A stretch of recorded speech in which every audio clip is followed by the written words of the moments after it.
excited to catch up with David Random. He's got a book out called Connected, A Case of Unique Proximity. And even the title really piqued my curiosity. It's a crime novel, and it has an interesting twist in this novel. So, David, first of all, welcome to the show. We appreciate you joining us. Thank you, Kate. Happy to be here. And the title, I like the title because it makes your mind kind of race in a few different directions. And what's interesting about the book is that the big twist is that you've got conjoined twins featured in the book. Explain what happens here without giving the ending away.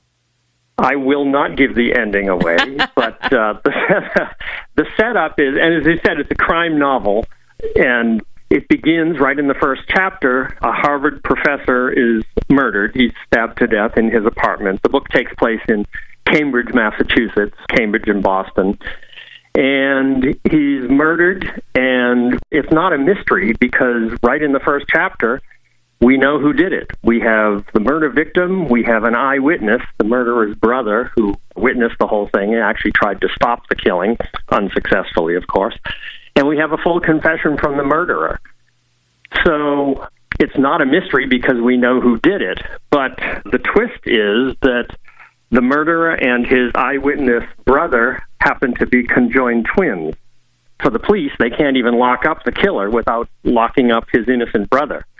So the whole book is not a whodunit, but it's a legal tug-of-war, kind of, as the legal system tries to figure out how they can prosecute a murderer who happens to be literally attached physically to an innocent bystander. Wow, can you imagine? So how frustrating with the legal system having to wrestle, like you say, with this idea of how do you go after the murderer, but then you have the other twin, the other half, who is immune from the punishment of the murder, which is wild. Yeah, how did you setup. How did you come up with this premise? It's so unique. I don't think I've seen anything like this in a book before. How did your mind come up with that? I'm sure nothing like this has ever literally happened, but you're right. I've never seen anything like this, even in fiction. What gave me the idea, though, is you asked, Kate, probably, 25 years ago now, I read a biography called Chang and Eng, and it's about two conjoined twins, Chang and Eng Bunker, who were born in the 1800s in Thailand, which was then known as Siam, hence the term Siamese twins, because they were the first really famous, world-famous ones. In fact, they became very famous. They came to America, and they were in the employ of P.T. Barnum, who exploited them, but they did become very successful. They made a fair amount of money being what they are. And it was such an intriguing biography because it made me realize how different they could be despite being conjoined, how independent their lives could be. They each owned a farm in North Carolina. They were each married. But what really got my attention was that between them, are you sitting down, Kate? I am. I'm listening. Yeah. Between them, they had 21 children. Oh, my gosh. 21 I know, that's kids. What I said. I know. In fact, to this day, there are still literally hundreds of Bunker descendants down in the North Carolina area. Wow. Their descendants. Yeah. So that got me thinking, gosh, there must be some mechanism in the human brain that allows you to literally shut out what's happening right inches away from you. And that got me to thinking, because I couldn't get this image out of my mind. So over the years, I was thinking, gosh, one person, one brother could commit a murder, and his conjoined twin right beside him might not even know till it was all over. And that was kind of the impetus that got me thinking, that'd make a good plot for a murder. Wow, that just goes to show you how the mind works, how you tuck that fascinating story away, then you pull it out and it becomes one of the catalysts for you writing the novel. You've done some incredible things in your life. You worked as an art director, creative director in the 60s in Boston and in New York and advertising agencies. So you're a creative person. There's no doubt about it. You have plenty of claims to fame for sure, David, including when I was reading your bio, I was so fascinated that you were featured on TV and media, and you also produced this film called Rocket Ship, which was based on your work.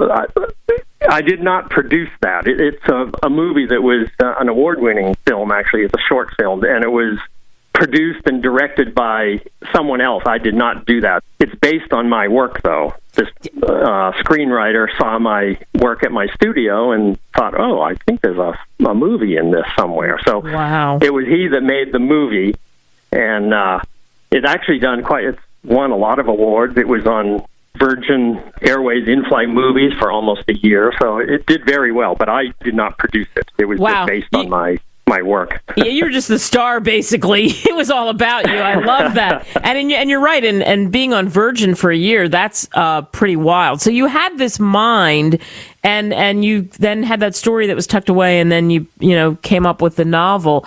Had you ever written anything like that before? I mean, had you written books before? Not like thought that. About it? My previous books had been collections of humorous short stories. In fact, my very first book, as you mentioned, I was at work at advertising agencies back in the 60s. My first book is actually a collection of humorous short stories based on all my adventures and misadventures about all the truly wacky stuff that happens behind the scenes in advertising back in the days of Mad Men.